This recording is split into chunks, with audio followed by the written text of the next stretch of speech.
And we're joined now by Congressman Frank Pallone. And before I ask you about the convention, apparently you're going to be doing a 3-night set at the Borgata or something. Apparently you killed it, the delegation. You did your Chris Christie impression. I know you gave people agita in the beginning. They didn't know it was coming. But once they figured it out, they said, like I said, you killed the room. Well, thank you. Well, no, you did your version of it, and I'm getting the impression from a lot of folks here that maybe bit their tongue, not just the New Jersey congressional delegation, but a lot of lawmakers, that they've had it up to here with the governor, and that they played ball with him on getting a lot of legislation done, but patience is wearing a little thin. Am I reading it right? Well, I think that many of us feel that Governor Christie's actions on a state level very much mimic the national Republican platform and position, which is not favorable to the middle class. And part of that probably has to do with the fact that he was looking to run for president or vice president. But there's just no way that Republican platform can be helpful to New Jersey. There's just no way. I mean, whether it's repealing the health care reform legislation, which is what Romney proposes, or getting rid of environmental protections that are so important to New Jersey, or beyond that, just the fact that, I think that we need to have a fair tax policy. When he vetoes the millionaire's tax, it very much mimics Romney's position, which is that, we should cut taxes on the wealthy, but at the same time, the middle class keeps paying a disproportionate share. So a lot of I think it's very difficult for someone on the state level in New Jersey who's a Republican, if they're going to mimic that national platform, which obviously he has, they're not acting in the best interest of the state. So, for everyone to be clear, he was in character. He really wasn't looking to pick fights on the Jersey Shore. You know the political skills of Bill Clinton very well. Apparently, according to the reports, it's going to be an unvetted speech, that he's doing his famous longhand version of it. But is there any part of, the president right now that should be a little bit fraught with what am I getting? Because you can be overshadowed by a popular president who left with a surplus. Yeah. Is there a potential downside to this or no tonight? No, I don't think so. I think that Bill Clinton not only speaks for the Democratic Party, but for the nation as a whole. And his policies, created millions of jobs. As you said, created a surplus for the first time with the federal budget in anybody's memory. And I think what he's really going to, there are two things I would say that I think Clinton can be particularly good at tonight. And I don't know what he's going to talk about. Mm-hmm. Obviously, it's unvetted.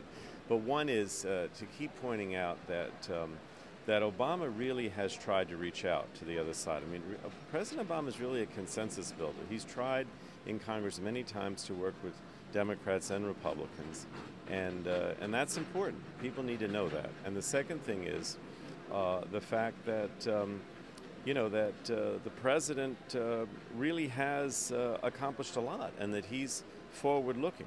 In other words, that whether it's the health care reform or it's food safety legislation, I mean, in many ways, a lot of the legislation initiatives that Obama has put forward have become law.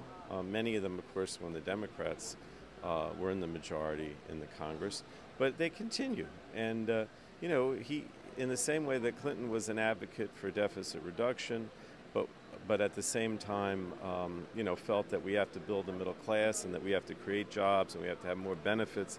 I mean, all these things that Clinton advocated, basically, Obama's in the same, go along with the same types of policies. So I think that to the extent that people understand that Clinton, being the centrist and the person who wants to have a consensus and wants to move forward as a nation, to improve the economy, that Obama's in the same mold. I think that helps Obama and it helps the party.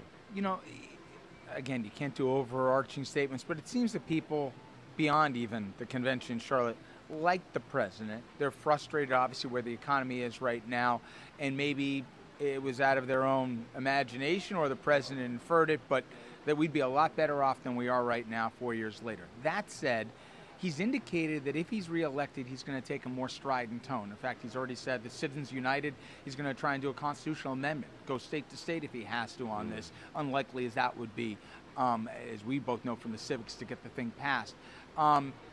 If he took that approach, which was, I'm not reaching my hand across to get it smacked back anymore, would you welcome that, or would you say you're going to turn off the public even more to what they think is a dysfunctional D.C.?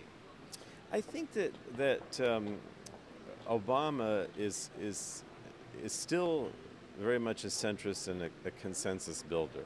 I think he has to point out during this campaign the differences between him and Romney. I mean, he has to point out that, essentially he's trying to protect the middle class, that he's trying to come up with policies that create more jobs, provide tax incentives for jobs to stay here rather than go overseas, use the tax policy to protect the middle class, put more money in middle class taxpayers' pockets so they can, go out and spend money, and that boosts the economy.